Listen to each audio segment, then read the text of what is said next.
व्यक्ति अपनी समस्या छोड़ करके दूसरी जगह भागता है भी इस जगह मैं अपनी समस्या को हल कर लूँ। जहाँ समस्या है उस समस्या के अंदर ही उत्तर छिपा होता है, समाधान होता है। उस समस्या को वही समाधान हो। पर आदमी क्या समस्या को देख के बारी घबरा भी जाता है, ये समस्या कैसे होगी, हल कैसे होगी। तो बाकी ऐसी कोई समस्या नहीं होती जिसका हल नहीं। और कुछ समस्याएं ऐसी होती हैं जो समय पा कर के हल होती है। हम जान भी जाएं कि ये इसका हल ही है, हल नहीं कर पाएंगे, इंतज़ार करना होता है। हाँ, थोड़ा समय का इंतज़ार करना होता है, जब उसका समय आता है तो वो अपने आप ही हल हो जाती है। कुछ ऐसी होती है जो समय पा कर के ही वो समाधान हो पाता है। कुछ ऐसी होती है जो हमारी नासमझी से ही होती है। कुछ ऐसी होती हैं जो भरम ही होता है, होती ही नहीं है समस्या,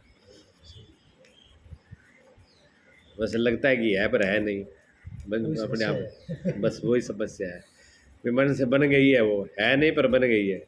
और 99% ऐसा है, 99% ही ऐसी समस्या है कि आदमी ने खुद ही मन के द्वारा गढ़ लिया, वो है ही नहीं। अगर उनको देखो खोल करके तो उसमें कुछ भी नहीं है।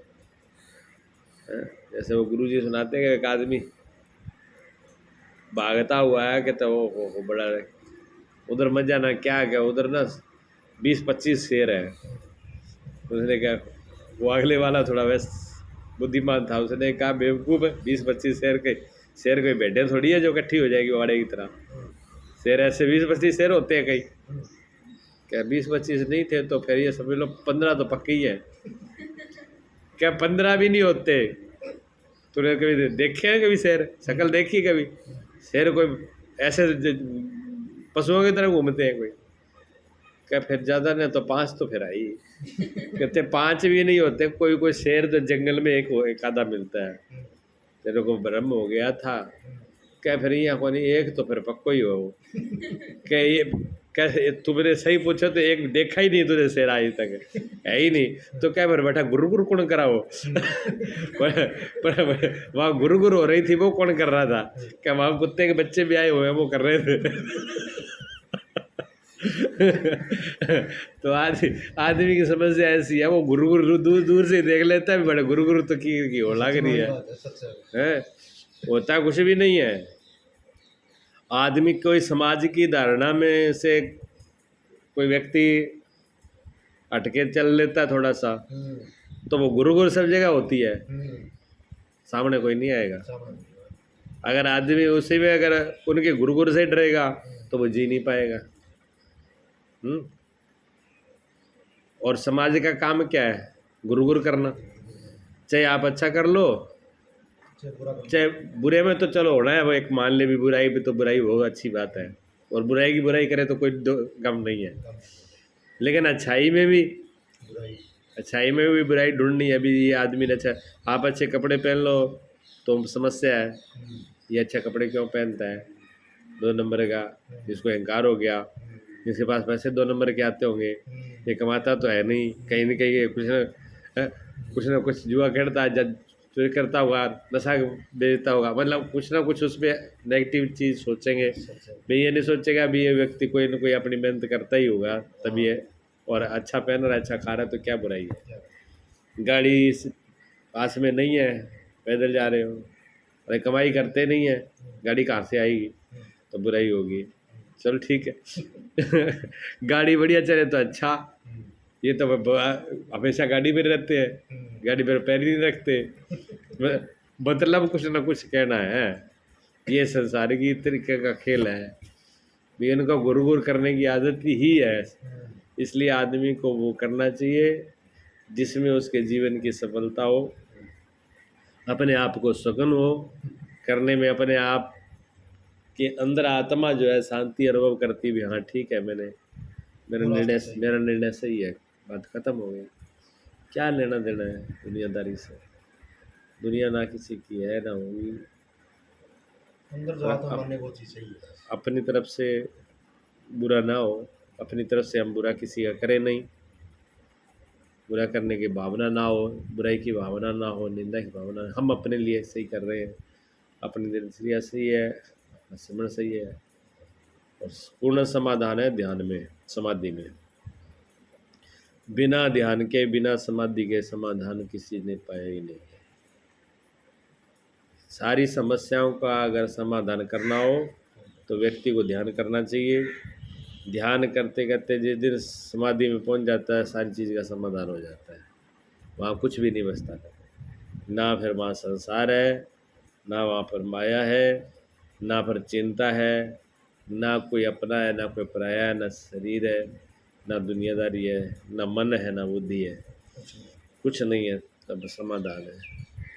वहाँ व्यक्ति अगर उस चीज़ को जान ले तो वो स्थान, उस स्थान को और उस रूप को पहचान जाता है कि फिर बाहर की चीज़ें असर नहीं करती।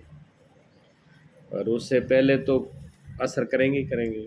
शरीर की भी समस्याएं हैं, शरीर भी कहेगा अब ये कष्ट है, शरीर में दुनिया भर के कष्ट होते हैं, भूख प्यास के कष्ट होते हैं, सर्दी गर्मी के कष्ट होते हैं, रोगों के कष्ट होते हैं। तो इसमें शरीर के अपने अलग कष्ट होते हैं। फिर उसके बाद में मन है, मन चाहता है भी मेरे को नए नए रस दो, नई नई चीज़ें मुझे ले आके दो। हाँ, मन भी नया नया चाहता है, नई नई कल्पना करता है। तो मन भी एक समस्या ही है हर। हाँ और ऐसे ही बुद्धि है। बुद्धि चलो सोच विचार के लिए अच्छा है, निर्णय के लिए अच्छा है, पर निर्णय तो कभी कभी लेना होता है हमें, पर ये 24 घंटे बेमतलब ही लगी रहती है। कोई काम काम अब हम लोग बैठे हैं, हमारे हाथ और पैर हमारे काम के हैं। ये हाथ भी हमारा काम के लिए है, पैर भी हमारे काम के लिए है, आँख काम के लिए। अब जब बैठने के बाद भी हाथ और पैर अगर वो चैन नहीं लेने देते तो फिर ये बीमारी होगी हमारी, फिर काम की नहीं हुई, फिर ये हमारे सहयोगी कहाँ है, चाहे तो हमारे दुश्मन बन गए ये। इसी प्रकार मन और बुद्धि और मन हमारे काम के लिए है, इंद्रियां हमारे काम के लिए हैं, लेकिन जब हम विश्राम चाहें तब तो विश्राम दें। हम बैठे हैं वो भाग रही है, हम बैठे हैं मन भाग रहा है, हम बैठे हैं बुद्धि चैन ही न ले रही है, तो वो फिर वो हमारे, हाँ, इस तब मन और बुद्धि हमारे लिए दुश्मन है। तब मन और बुद्धि हमारे लिए परेशानी का कारण बन गई, और नहीं तो वो हमारे काम की है। जब वो शुद्ध हो जाती है, आज्ञाकारी हो जाती है, बिना ध्यान के नहीं होगा, बिना ध्यान के मन शुद्ध नहीं होगा, बिना ध्यान के मन इंद्रिय बुद्धि शुद्ध नहीं होगी, बिना ध्यान के इंद्रियां शुद्ध नहीं होंगी। बिना भजन ध्यान, चाहे सिमरन का हो चाहे ध्यान को, बात एक ही है, जिसका जो भी हो। तो ध्यान करते करते जब ये चीज़ें शुद्ध हो जाती हैं, फिर ये आज्ञाकारी भी हो जाती है। फिर जब निर्णय कोई चीज़ का करना हो तो निर्णय करेगी, मन को काम लगाना है तो मन काम लगेगा, नहीं तो कुछ नहीं, शांति है। शांत है तो शांत है, बस बात खत्म हो। संतों के जीवन में ऐसा होता है, क्या मन बुद्धि इंद्रियां उनकी काम नहीं करती, औरों से ज़्यादा काम करती हैं। औरों से ज़्यादा इसलिए काम करती हैं क्योंकि उनकी शक्ति व्यर्थ कहीं जाती नहीं है। हाँ, इस्तेमाल होता है, जब ज़रूरत होती है तभी इस्तेमाल करते हैं, तो वो शक्ति ऊर्जा उसमें बची रहती है। देखो हम पूरे दिन काम करते हैं, पूरे दिन काम करेंगे, थक जाएंगे, शाम तक शरीर भी थक जाएगा, इंद्रियां भी थक जाएगी, आँख कान भी, मतलब आँख भी बंद होने लगेगी, कान भी सुनने की इच्छा नहीं रखेंगे, मन भी कहेगा बस अब कर आराम कर लें, बुद्धि भी सोए। अच्छा, सो जाते हैं, सोते हैं तो क्या होता है, सोने के बाद सब चीज़ रुक जाती है, मन भी रुक गया, बुद्धि इंद्रियां सब रुक गई, गहरी नींद में सब रुक गई। गहरी नींद चाहे 2 घंटे आई, चाहे घंटे आई, चाहे 4 घंटे आई, गहरी नींद के बाद में फिर तरोताज़ा हो जाती है, वहाँ कोई बादाम का जो दुखाए नहीं, और तरोताज़ा हो गई ना। क्यों? शांत होने के बाद उनकी ताकत जैसी की वैसी बनी, और तरोताज़ा हो गई। इसी प्रकार अगर मन और बुद्धि शांत रहती है, इंद्रियां शांत रहती है, शरीर शांत रहता है, तो उसमें ताकत बढ़ जाती है। ध्यान जरूरी है, तो हर व्यक्ति को ध्यान करना चाहिए।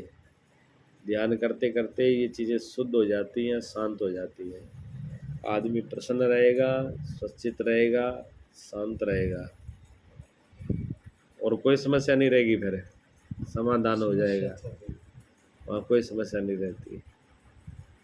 वहाँ और समस्या आ भी जाए तो हंसते खेल से पार हो जाती है। हाँ, जैसे संतुलन की है। कोई भी अगर बात सामने कोई आएगी किसी प्रकार की, अगर मान लो शरीर का कष्ट भी आ गया, तो वो व्यक्ति इतना शांत है कि शरीर का कष्ट भी उसको कष्ट मालूम नहीं पड़ेगा। वो कहते आया तो चला जाएगा, आए तो भी तो करेगा नहीं। आम संसारी आदमी क्या करेगा, अगर थोड़ा सा कष्ट आ गया तो आए तो करने लगेगा। इतना तक हो जाता है कि जो व्यक्ति ध्यान में प्रवेश करने वाले उसको मृत्यु तक की समस्या नहीं लगती। मृत्यु कोई समस्या है, मृत्यु भी खेल हो जाती है उसके लिए। जिस आदमी के लिए मृत्यु खेल हो जाए उसके लिए क्या समस्या है? समस्या ही नहीं। कोई समस्या नहीं है। समस्या तो है कि आदमी मौत से डरता है? और जिसका मौत का ही भय चला गया हो उसके लिए फिर क्या समस्या है? कोई सबसे बड़ी समस्या नहीं। समस्या तो मौत की है। सबसे बड़ी समस्या जो है फिर मौत की है। आदमी सर्प से क्यों डरता है? क्योंकि खाने ले, और खाने से भी नहीं डरता। और जानवर खा जाए तो उसको भय नहीं है, ऐसे सांप भी खा जाए तो क्या भय है? लेकिन उसे सांप के खाने से मर सकता हूँ, उसमें विष होता है, जहर होता है, तो उसके इसलिए उसके मरने के भय से सर्प का भय है, शेर के भय है, भूत प्रेत का भय है, इस जैसे भी दुश्मन का भय है, हथियार का भय, जिस जो भय है वो मरने का है। और जिसको मरने का भय नहीं, फिर उसको उसका और दूसरे का क्या भय हुआ है? और भय खत्म हो गया। और मरने का भय, ध्यान जो है महामृत्यु है, जो मौत को भी मार दे। ध्यान वो समाधान है जो मृत्यु को भी मार देता है। हाँ, मृत्यु की मौत ध्यान है, खत्म कर देता है, काल को भी खत्म कर देता है। इसलिए ध्यान से सब समाधान है।